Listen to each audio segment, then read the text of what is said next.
The patrons have spoken. Dynasty Trades in 5 with some actionable advice on Eagles wide receiver Devonta Smith, armed with a new big contract, Scott. A 12-team Superflex PPR 1.75 tight end premium start 10.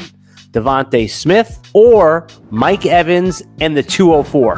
This is a tempting deal. This is a deal where, before this contract, because it's changed Devonta Smith as a player entirely because he just has a contract now. But no, his keep trade cut, he's actually up 6 spots. He's up to wide receiver 16 from wide receiver 20. Just based on the contract. So unless I can do something valuable with that 204, Allen, if I can add it to something else, I think I'm going to stick with Devonta Smith because unfortunately he is a 25-year-old receiver that is locked in his situation and is good, maybe not great, but it feels like I have a lot more options down the pike if I have him versus Mike Evans. If I take this deal, I'm committed to the side that I'm getting. That's the best I'm probably ever going to get other than what I can get for the 204. Shane, if you're on the same side of this, what would be needed to be added to Mike Evans to get you to take that side? I think it's not that. I think this is a specific roster, right? That if you're making the move for Mike Evans in the 204, that means you've got a couple Devonta Smiths laying around. You've got a Devonta Smith, a Zay Flowers, and let's call it a Jordan Addison laying around. And you're like, you know what? I do want to turn one of these guys into somebody that's outscoring those guys by at least 2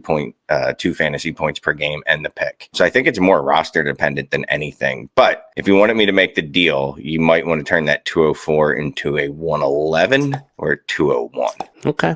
All right. That makes sense to me. Something a little bit more market appeal. All right. Let's try this one, guys. A 12-team Superflex PPR 1.5 tight end premium start 10. Scott, it's Devonta Smith or Jaylen Warren and Deebo Samuel. I think it's very similar to the first deal. The other parts don't really change much. I'm getting a receiver that is more of a destination piece with Deebo. I actually kind of want to get some Deebo because I think there's probably some crooked weeks, like Shane likes to say, still left in Deebo the rest of his career. But I also know if I'm accepting Deebo Samuel in a trade, Allen, he's on my team. Jaylen Warren, is he better than the 204? I could see you paying a 204 for Jaylen Warren, but I almost look at this deal as the exact same type of deal, and I'd still rather have Devonta Smith. Give me the flexible piece. I just want to do something different. I have a much better shot at getting to a high-end asset chain with Devonta Smith than I do with the pieces that I've been getting in these packages. All right, what's it going to be, Shane? I hate agreeing with Scott. I really do. But, I mean, it's literally the same deal. It is. It's just, in math, when you hear the variables, like it's X plus X equals, I don't know, squiggly line. I wasn't very good at math. That's basically what it's the same equation. And I do like what Scott's saying. Like with Devonta Smith,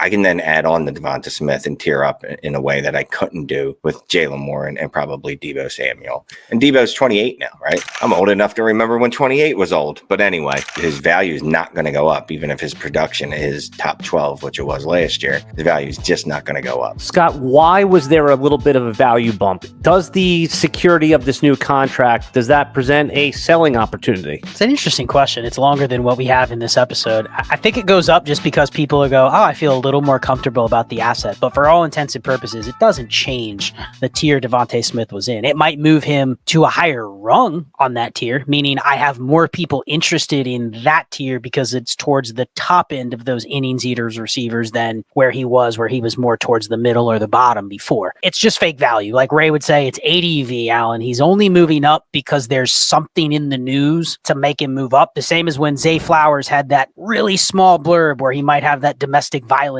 issue. Like it moved down a couple spots and then it went away and you were like, well, okay, I don't really care about Zay Flowers any more or less than I did, but because there was something to make me choose him over the others in the same tier. So I think it's kind of fake value. I don't think there is a selling opportunity any more so than there was before, meaning the types of deals you can get are probably very similar to what you could have gotten before. You just may have more people now interested in Devonta. Shane, let's help out our 10-team leaguers here with a Superflex PPR, no tight end premium, start 9. Are you going to take Devonta Smith and the 106 or the coveted 101? Yeah, this is 101 by less than a kabillion, but more than a trillion. So it's still a lot. Yeah, this isn't particularly close to me. Scott. 10 teams start 9. That's 90 starters. You're getting Marvin Harrison Jr., which now you have a vast array of things you could do with that asset. So I'm definitely taking the 101. This is a dream trade that may be available now because Devonta Smith is seen as a little more safe than he was before, but 101 by a mile. You've heard from us. Now let's continue the conversation with our patrons in the Discord.